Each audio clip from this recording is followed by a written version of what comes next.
तो चंद्र और केतु कंजक्शन के लिए हम लगातार विचार कर रहे हैं। इस वीडियो में अब आपके 10th हाउस के लिए चर्चा करने वाले हैं। 10th हाउस में अगर चंद्र केतु का कंजक्शन होगा तो जातक अपने कैरियर रिलेटेड कार्यों से बहुत ज़्यादा डिटेच सा हो जाएगा।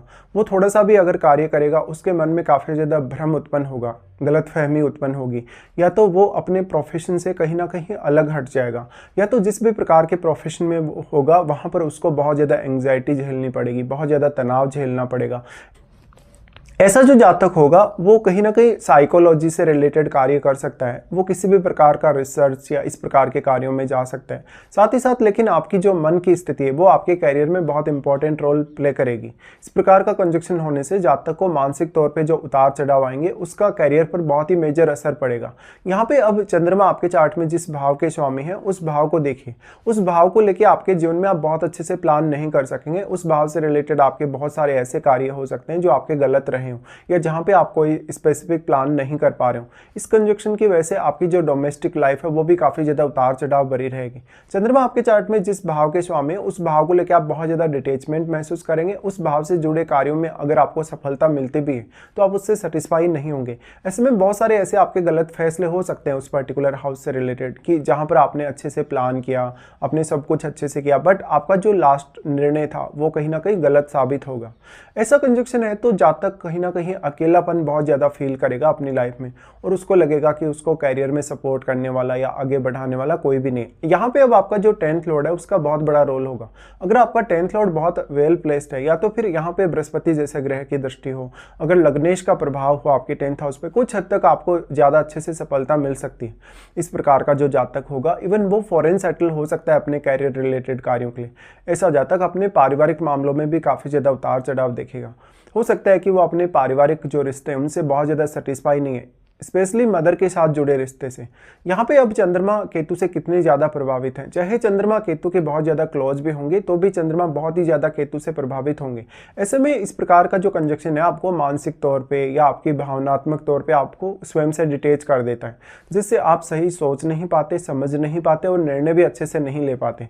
इस प्रकार का जातक कैरियर रिलेटेड मामलों में जितना ज़्यादा रिस्क लेगा उतनी ज़्यादा आपके कैरियर में अनसर्टेनिटी बढ़ेगी।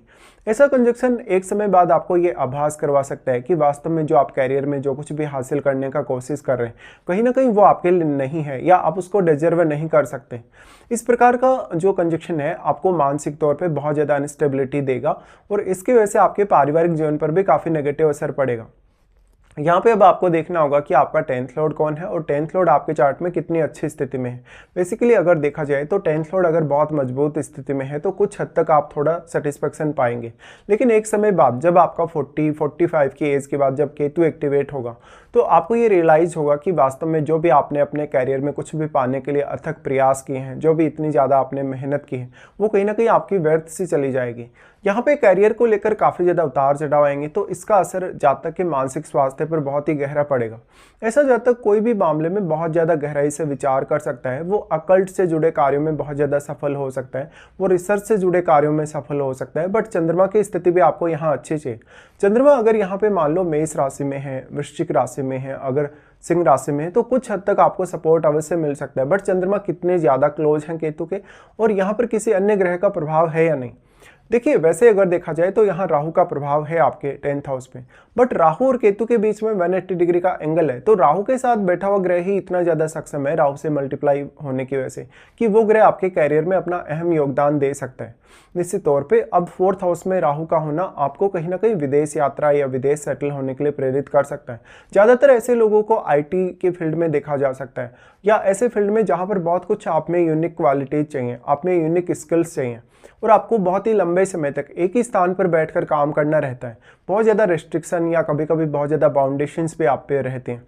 ऐसा व्यक्ति कभी भी मानसिक तौर पे अपने आप को बहुत ज़्यादा कंफर्टेबल फील नहीं करवा पाएगा। वो अपने कैरियर की अनसर्टेनिटी या अपनी अर्निंग्स में अनसर्टेनिटी की वजह से बहुत ही जल्दी रिटायरमेंट का भी प्लान कर सकता है। ऐसा जब तक कैरियर को लेकर जितने ज़्यादा उतार चढ़ाव देखेगा उसके मैरिड लाइफ या उसके रिलेशनशिप में भी उतना ही ज़्यादा उतार चढ़ाव आने के चांसेज हैं।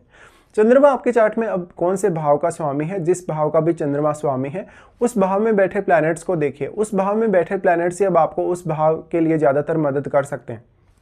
देखिए, चंद्रमा केतु का जो कंजक्शन होता है उस वजह से जातक कभी कभी बहुत ज़्यादा भयभीत होता है, उसके मन में हमेशा एक डर सा बना रहता है। अब ये 10th हाउस में बन रहे तो कैरियर को लेके फिर आपके जीवन में हमेशा एक अनसर्टेनिटी रहेगी। कैरियर में आपने कितनी भी प्रोग्रेस की है, कैरियर के लिए आपने कितनी भी मेहनत भी अगर की है, तो वो मेहनत का आभास आपको नहीं हो पाएगा। और आपको अगर कहीं अच्छी जॉब मिल भी गई, आप कहीं बहुत ही अच्छे से सेटल हो भी गए, तो एक ना एक समय बाद आप वहाँ से काफ़ी ज़्यादा डिससेटिस्फाई होने लगेंगे, यानी आप इमोशनली बहुत ज़्यादा डिटेच होने लगेंगे उस स्थान से भी। ऐसे में लगातार या तो स्थान परिवर्तन आपका होता रहेगा अपने कैरियर को लेके, या तो घरेलू लाइफ की दिक्कतों की वजह से आपको अपने कैरियर में कुछ ना कुछ स्विच करना पड़ेगा। निश्चित तौर पर ऐसा जो चंद्रमा है, अब अगर चंद्रमा किसी भी अन्य प्लैनेट से यहाँ प्रभावित होता है तो आपको उस प्लैनेट विशेष पर जरूर ही विचार करना होगा। वास्तव में 10th लॉर्ड की भूमिका या 10th हाउस पर प्रभाव डाल रहे ग्रहों की भूमिका काफी इंपॉर्टेंट है। इसी तरीके से जो आपका 4th हाउस में राहु बैठा है, तो राहु के साथ बैठा ग्रह आपको कुछ हद तक यहाँ सपोर्ट अवश्य कर सकता है, और वो चंद्रमा और केतु दोनों को ही बहुत ज्यादा प्रभावित करने में सक्षम है। तो निश्चित तौर पे ऐसा अगर कंजक्शन है 10th हाउस में, तो एक्चुअल में जातक अपनी जो प्रोफेशनल क्वालिटीज हैं, जो कहीं ना कहीं उसका संबंध है जिस प्रोफेशन से भी, उससे वो काफ़ी ज़्यादा डिटेचमेंट महसूस करता है। उसका वहाँ या तो मन नहीं लगेगा, अगर मन लग भी गया तो जातक ने जो प्रोग्रेस की है, जिस प्रकार से उसने काम किया है, उससे वो सेटिस्फाई नहीं होगा। ऐसा जातक रिसर्च ओरिएंटेड वर्क बहुत अच्छे से कर सकता है, अकल्ट में बहुत अच्छे से वो कार्य कर सकता है। साथ ही साथ ऐसे जातकों का इंट्यूशन पावर काफ़ी ज़्यादा स्ट्रॉन्ग रहता है, तो वो अपने लिए एक स्पेसिफिक प्लान अच्छे से कर पाते हैं। बट जब भी वो फाइनल डिसीजन तक पहुँचते हैं तो उनको काफ़ी ज़्यादा प्रॉब्लम होती है, वो किसी भी एक निर्णय पर बार बार लंबे समय तक टिके हुए नहीं रह पाते। इस प्रकार का जातक अपने कैरियर रिलेटेड कोई भी प्रकार के रिस्क लेने जाएगा तो उतना ही ज़्यादा उसके लिए रिस्क बढ़ता जाएगा। यहाँ आपको चंद्रमा पर ध्यान देने की आवश्यकता है, और चंद्रमा को आपको बहुत ज़्यादा स्ट्रॉन्ग करने की भी आवश्यकता है, तभी जो उतार चढ़ाव आपकी लाइफ में होंगे कैरियर को लेके या बाकी अन्य मामलों में, उससे थोड़ा आप बच सकते हैं। बाकी कौन कौन से अन्य प्लैनेट्स का यहाँ प्रभाव है और क्या वास्तव में आपको चंद्र या केतु की महादशा है, तो आपको इस प्रकार से विचार अवश्य करना चाहिए।